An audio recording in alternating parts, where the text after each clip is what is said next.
I knew something was off the second Dylan swaggered into my cubicle like he'd just been knighted by Bezos himself. Fresh out of college with that smug deodorant commercial grin, he plopped into the guest chair across from me and said, "So, you're the one I'm shadowing, huh?" Shadowing, right? More like circling, like a vulture with an onboarding badge. Greg had cornered me in the break room that morning, reeking of Axe body spray and ill intentions, grinning like he'd just discovered fire. "We just need a little redundancy in case you ever take a vacation, Ava," he said, using the tone of a man who thinks saying redundancy doesn't make him sound like a firing squad in khakis. I hadn't taken a vacation in 4 years, not even a sick day. I once worked through a double ear infection and a sprained wrist because payroll doesn't stop just because you fell down your porch stairs chasing a squirrel out of your tomato plants. So, yeah, I knew the vacation line was nonsense. Dylan wasn't here to learn. He was here to replace. To make things worse, the little twerp kept narrating everything I did like he was filming a YouTube tutorial. Oh, macros. Sick. "So, you built this whole reconciliation process yourself?" I just nodded. He didn't need to know that. I'd spent months automating our archaic expense routing system because Greg once blew a gasket over a $12 mileage reimbursement showing up late. Dylan typed like a caffeinated squirrel, trying to impress me with questions that sounded like they were written by ChatGPT after a couple of beers. Meanwhile, Greg kept materializing behind us like a haunted Roomba. "Hey, Ava, quick thing. What kind of access level are you giving Dylan for vendor management?" "Read only," I said without looking up. He didn't like that. I could smell his disapproval before I saw it, like cheap cologne and career sabotage. Might as well just give him full. He's going to need it eventually. I smiled and didn't move a damn finger. "And hey, since you're already here with me in this mess, maybe do me a small favor. Tap that subscribe button and help me hit my first 10,000 subscribers. It's free, unlike Greg's soul. Plus, it tells the algorithm you like stories where smug guys get exactly what's coming." Anyway, I kept playing my part, dutiful, helpful Ava, walking Dylan through the guts of the company's accounting skeleton like nothing was wrong. But I was watching. I noticed how Dylan knew where the vendor authorization templates were before I even showed him. I noticed how Greg kept checking the timestamps of our sessions on Slack. I noticed when Dylan asked me if we kept legacy backups of payroll from 2020 and winked like we shared an inside joke. We didn't, but I was about to make damn sure we would. At one point, Dylan tried to bond by calling Greg the goat. I nearly choked on my LaCroix. Greg once printed out a meme, thinking it was a slide for his presentation. "If Greg's the goat, my cat's a damn rocket scientist." But I smiled. I taught. I explained formulas and approval flows in all the places you don't touch unless you're ready to explain yourself to a dozen angry auditors.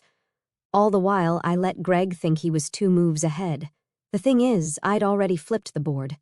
The sushi joint Greg picked for the company lunch was one of those upscale places with minimalist decor and bonsai trees by the windows, just pretentious enough for him to pretend he had culture. He kept calling it authentic, like he hadn't just Googled Japanese restaurant impressive enough for CEO.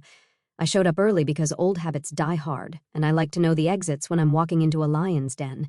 The CEO, Mr. Takahashi, arrived 5 minutes after me, sharp suit, calm presence, and eyes like he'd already scanned every weakness in the room.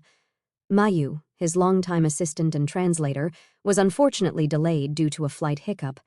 Greg, of course, saw it as an opportunity to flex. "Guess I'll have to put that Duolingo streak to work," he joked, nudging the CEO as he sat down, already sweating through his collar. We ordered. I stuck to tea and tempura because I was too focused to eat.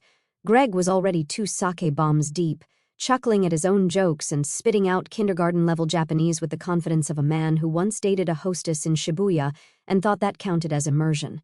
It was somewhere between his 3rd mispronunciation of a simple Japanese word and a half-brag about streamlining our legacy systems that he leaned in toward Mr. Takahashi and let it fly. "She's a bit old-fashioned. She'll be gone by next quarter." He chuckled and looked straight at me, eyes glazed with arrogance, thinking he just whispered something clever that floated right over my head like smoke. But I heard every syllable. What Greg didn't know, because he never asked, because people like him never do, is that I spent 5 years in Tokyo. I lived off vending machine onigiri and 280 yen ramen while finishing my MS in financial systems at Todai. I studied Japanese until my dreams came with subtitles, navigated pension filings and digital payroll audits in kanji so dense it would make most Americans cry into their QuickBooks. So, when Greg called me old-fashioned, I smiled, and when he said I'd be gone next quarter, I reached for my tea with the calm of a woman preparing a funeral playlist. Something in me shifted right there, like a gear clicking into place. Not rage, not yet, just clarity, the kind that settles in your spine like cold steel. I wasn't going to argue. I wasn't going to defend myself. I was going to end him quietly, precisely, in a language he'd never understand. I tuned out the rest of lunch, letting Greg ramble about efficiency metrics and digital pivots like a man who'd just discovered buzzwords. I watched as he mansplained our own software to the CEO and handed over a printed handout with graphs I'd built, but with his name at the top. I caught the side-eye Mr. Takahashi gave him, subtle but sharp. He wasn't impressed, just politely enduring. When lunch wrapped, Greg patted me on the back like he was blessing the help. "Great job not zoning out during the Japanese," he said, laughing. "Oh, I found it very educational," I replied, bowing slightly. He missed the edge in my voice. Most men like him do. As I walked out into the drizzle, umbrella in hand, I whispered something just for me in Japanese, my turn. Because that was the moment I stopped being his employee and started becoming his reckoning. I spent that weekend with a bottle of Pinot and our internal payroll logs pulled up on my personal monitor, combing through metadata like a forensic accountant with a vendetta. I wasn't looking for closure. I was looking for leverage. The first thing I noticed, I had manually adjusted Greg's year-end bonus 4 days after the window had closed. It was subtle, buried under the noise of Q4 cost center transitions. He'd used an override code we typically reserve for emergency corrections. Think maternity leave adjustments or retro pay bumps, the kind of thing nobody questions if they trust the person holding the keys. Unfortunately for Greg, I am the person who built those keys. Over the next week, I bled red ink into a private spreadsheet I named Gregory's Greatest Hits. Vendor hash 8483, Benton Consulting, $7,250 paid in Q3, no invoice, no point of contact, no contract in our files. Vendor hash 9211, Mosaic Advisory, listed address is a WeWork that shut down in 2021. Project Zenith Sync, marked closed last year, suddenly had $18,000 in consulting fees backdated into February. Greg wasn't just skimming, he was siphoning and doing it with the finesse of a man who thinks VPN stands for Very Private Network. But I didn't go nuclear, not yet. I kept training Dylan like nothing had changed, showed him the ropes, smiled through his questions. "Oh wow, Ava, you coded this reconciliation template?" he'd say. I'd hum, sipping coffee. I'd started brewing with decaf just to stay calm. He once asked if we could simplify the controls around approvals. I blinked twice. "Sure," I said, already modifying his access so any changes he made would auto-forward to an admin inbox I controlled. Little by little, I gave him rope, let him feel empowered, gave him a taste of admin-level permissions. Carefully sandboxed, monitored, time-stamped.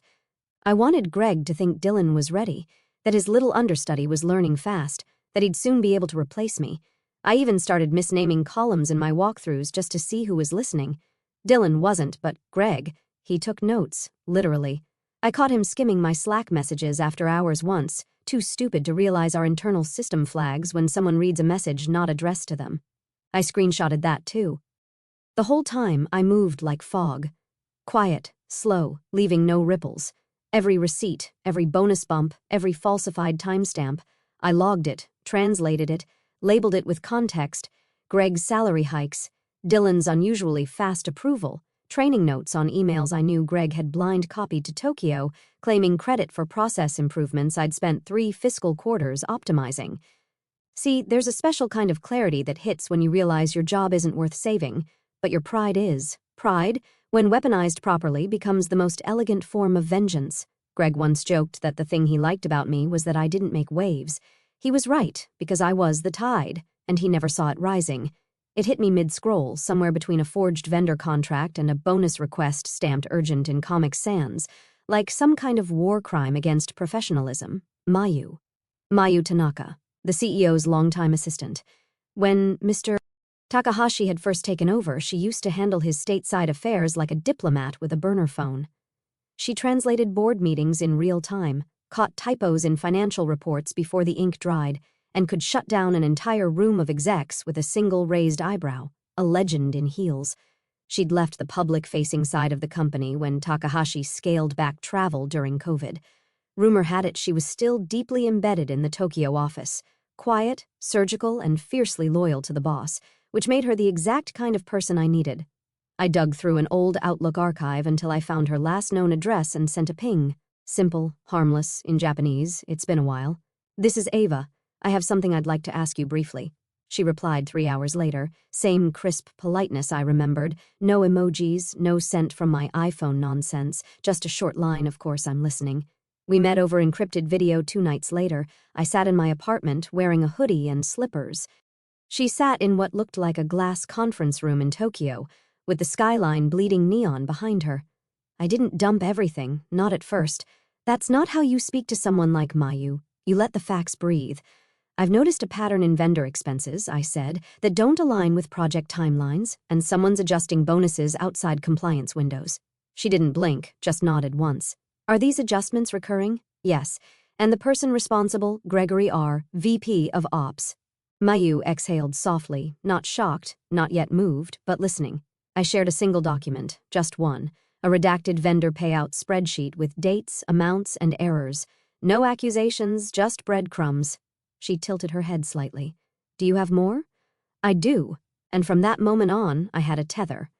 Over the next 10 days, I fed her data like clockwork, edited spreadsheets, comparison logs, a zip folder of overwritten timestamps Greg thought he'd deleted. Spoiler, he didn't. I translated every file header into proper Japanese, included footnotes for corporate context, and cross-referenced our internal approval codes with their Tokyo equivalents. I didn't editorialize, I didn't beg. I simply presented truth like a scalpel, cold, sharp, irrefutable. Mayu never praised me, never slipped into camaraderie, but I could see it in little signs, the way her responses got shorter, more precise, the way she asked for raw copies or original metadata exports. That's how you know someone's building a case, when they start asking for source code, not just summaries. Outside of those messages, nothing changed on the surface. Greg still walked around like he was hosting a TED Talk no one asked for. Dylan kept eating yogurt aggressively next to me while pretending to understand pivot tables. The office buzzed along like any other underpaid Tuesday, but I wasn't drowning anymore. For the first time in weeks, I felt my spine straighten, my breath deepen. I had a line to Tokyo now, a real one, not through Slack, not through Greg, through Mayu. That meant every keystroke I logged had weight. I wasn't clawing for survival anymore. I was planting seeds in concrete, quietly, deliberately. Greg thought I was alone, that no one would ever listen, but someone was, and she was fluent in silence, just like me. It happened on a Tuesday, like all corporate betrayals do. That morning, I got a calendar invite I hadn't requested. Kickoff, Zenith Sync transition, owner, Dylan K. I stared at the screen for a long, quiet second. Zenith Sync was my project, the one I'd built from the ground up during lockdown, working 18-hour days in yoga pants and unbrushed hair while Greg pinged me at midnight with quick questions. I had cleaned up 3 years' worth of bloated code, integrated it into payroll, and rebuilt our reconciliation pipeline to survive a nuclear audit. It was my Sistine Chapel in Excel. And now Dylan, who still couldn't explain the difference between gross and net, was listed as its new owner. No warning, no handoff, just a digital eviction notice. Greg didn't even have the balls to tell me directly. Instead, he ambled past my desk, coffee in hand, wearing that smug two-sip grin that made me want to throw a stapler at the wall. "Hey, Ava," he said. "Hope you don't mind. I figured you could use some bandwidth relief. Dylan's been asking for more responsibility." I smiled, like my molars weren't about to crack. "Of course," I said, happy to support from the sidelines. He nodded, like I'd just handed over my legacy instead of cataloging his obituary. 2 hours later, the real masterpiece landed in my inbox, an oops email CC'd to the Tokyo board. Subject line, Payroll Optimization Initiative, Initial Successes. Inside, 3 paragraphs of Greg congratulating himself on modernizing outdated processes, plus a bullet point that read, "Zenith Sync transition already complete under my guidance. Early signs show significant efficiency gains." He called it his guidance. I didn't scream. I didn't cry. I downloaded the PDF version from my archive, renamed it Delusional Idiot V3 Final, and kept moving. Then I saw it, the attachment at the bottom, a compliance document supposedly confirming the new process met both US and Japan side standards. It looked official. Language tight, dates aligned. but something twitched in my gut, like when a magician says, pick a card and you realize the whole deck is rigged. I checked the metadata. The signature block for the compliance officer was copied from an older form I'd filed 6 months ago. The approval code was reused. The timestamp was backdated using a patch script I'd personally buried in the sandbox for version testing. Greg didn't forge a form. He forged mine, thinking I wouldn't notice, wouldn't care, that I'd already rolled over like a good little legacy hire and started knitting throw pillows for my exit interview. I messaged Mayu, please review the attached document. The format appears correct, but the contents and signature have been altered. No reply for an hour. Then, just one word, confirmed.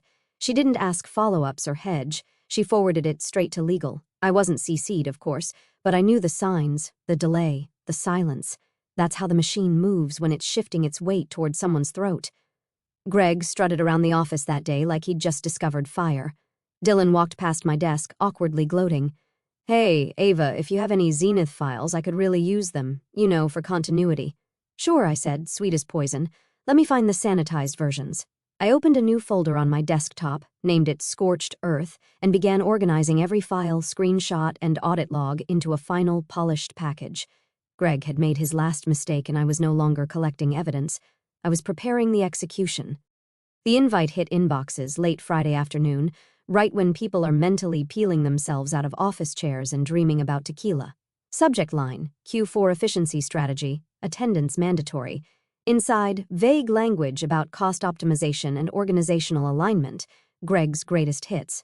And right there, 3 names quietly listed under transition consideration candidates, mine dead last, like he was trying to cushion the blow with alphabetical insult. I didn't react. I didn't forward it to anyone. I just screenshotted it, saved it to my in case I'm gaslit folder, and closed my laptop with the calm of someone who already knew the last act had been choreographed. Because that morning, at 4:42 in the morning Seattle time, just after Tokyo's lunch rush, an email was sent from a confidential Tokyo address to every board member on file. No subject line, just attachments. The first, a spreadsheet titled Unauthorized Adjustments 2022 to 2023. The second, a PDF labeled Compliance Fabrication, Gregory R. The third, a zip folder named Full Audit Trail, Internal Use Only. Each file was meticulously translated, with headers color-coded, timelines mapped, approval metadata untouched. Nothing flashy, just unrelenting accuracy, the kind of evidence that doesn't yell, it whispers, look closer. By the time I walked into the efficiency meeting Monday morning, the boardroom was packed, uncharacteristically quiet. Greg stood near the head of the table, flipping through his presentation remote like he was auditioning to be the next Tony Robbins. His tie was crooked, his smile just a little too practiced. I chose the front row, sat dead center, crossed my legs and folded my hands over a notebook I didn't intend to open. I wanted him to see me when the floor gave out. Greg clicked through the first slide, cost containment goals, then the second, operational realignment. On slide 3, his voice cracked slightly, and finally, key restructuring areas to streamline redundancies and promote fresh innovation. He paused. Before we dive in, I want to, address something that came to our attention this morning. Oh, there it was. He tried to play it off like some harmless administrative hiccup. We received an email that includes some internal documentation that appears to have been manipulated. We're working with legal to... The CEO, silent until now, raised a hand. No, we're not working with legal, he said quietly. They're working with us. A single line, like a scalpel, to Greg's jugular. Greg blinked. I'm not sure what you mean. Another board member slid a printed copy of the audit trail across the table. Did you authorize these payments? Greg reached for it with the hesitancy of a man trying not to leave fingerprints. Across from him, I watched the room freeze frame around his unraveling. Every breath, every eye shift. It was all there in high-definition corporate silence, the kind of silence that only happens when the predator realizes he's prey. My tea thermos clicked softly as I took a slow sip. Mint chamomile, Greg's favorite. He used to brag it helped with performance anxiety. Guess it stopped working. I didn't need to speak. I just sat there, smiling. Not smug, not loud, just ready. Let the walls close in. Let the email do the talking, because the only thing louder than justice is a trap sprung in absolute quiet. Greg kept stalling, like a man caught with a bloody glove and no script. His voice got higher with each excuse, trying to pivot the conversation to broader organizational shifts and future-facing, leadership strategies, like jargon could cancel out arithmetic. but the CEO wasn't moving. He just stared, motionless, at a single line in the document. One line, one transfer, one name. "Mr. R," he said, voice low and clipped. "Can you explain this transaction?" Greg's mouth opened, closed, opened again. That payment was part of an end-of-quarter adjustment tied to vendor onboarding. The reconciliation team approved it. I have the memo somewhere. His hands fumbled through a folder, like a magician looking for a rabbit that never existed. I believe Ava might have signed off. I didn't even blink. And right then, like fate had cued the entrance, she walked in. Mayu, 5 feet of silent command, dressed in a navy blazer and calm fury. She didn't nod, didn't smile, just walked past the stunned exec straight to the head of the table and handed the CEO a navy folder stamped with the Tokyo office seal. No one moved. Even Greg sat frozen, one hand still in his manila folder, like maybe if he stayed still enough, she'd vanish. The CEO opened the folder and read silently. His eyes didn't change, but he passed the contents to his left. The ripple began, each board member reading, glancing at Greg, then passing it on. Mayu stepped forward, calm, composed. She opened her mouth and delivered the line that would end careers. "This manager, Greg R., has defrauded this company and insulted your judgment. See attached documentation." She didn't raise her voice or flinch, just read it like she was announcing the weather. Greg looked like someone had unplugged his spinal cord. His mouth fell open, nothing came out. His eyes darted left, right, looking for a lifeline, a rebuttal, even a misplaced sympathy nod. None came. Someone coughed. Papers rustled. A chair creaked. And me? I didn't say a word. I didn't have to. I just shifted slightly in my seat, adjusted the sleeve of my blazer, and looked him dead in the eye. He knew. He knew. Mayu set the folder down with surgical precision, turned toward the door, and as she walked past me, our eyes met. No wink, no smirk, just a subtle nod, the kind shared between two women fluent in strategy, silence, and survival.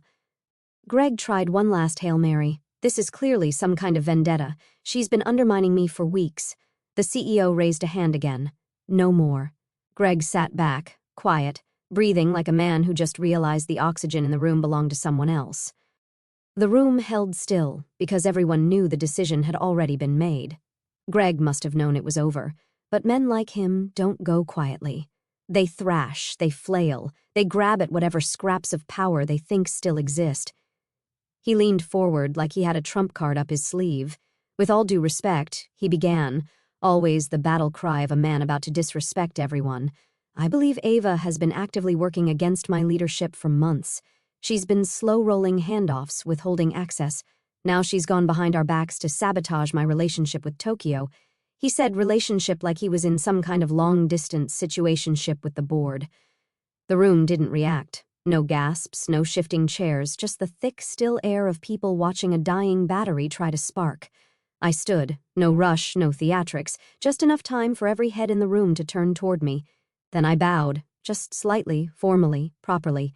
And in Japanese, clear and crisp, I said, "When you joked about firing me, you forgot something. I know your language better than you know your job."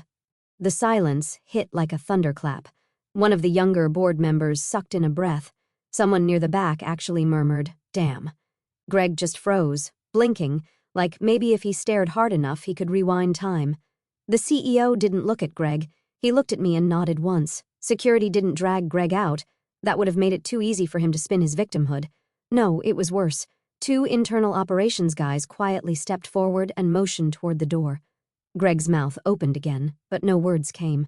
He picked up his laptop like a child forced to leave the sandbox and shuffled toward the exit, like he was still waiting for someone, anyone, to stop this. No one did. Once the door clicked shut, the CEO turned to the board. "Let's move forward," he said simply. Mayu handed out a brief memo detailing internal realignments. At the bottom of page 1, under revised reporting structures, my name was listed. Title, Director of Financial Systems, reporting to Tokyo HQ. I had signed the contract 2 weeks ago. I gathered my folder, took one last look around the room, at the executives still trying to process what just happened, at the empty chair Greg had left behind, at the folder Mayu had placed like a tombstone. Then I walked out, no strut, no grin, just calm, fluent silence. Somewhere behind me, the sound of a chair squeaked back into place. The meeting continued, but I was no longer in it. I was beyond it. Thanks for joining the fun, you office survivors. Subscribe for more switch-flicking drama. Let's make your former coworkers sweat.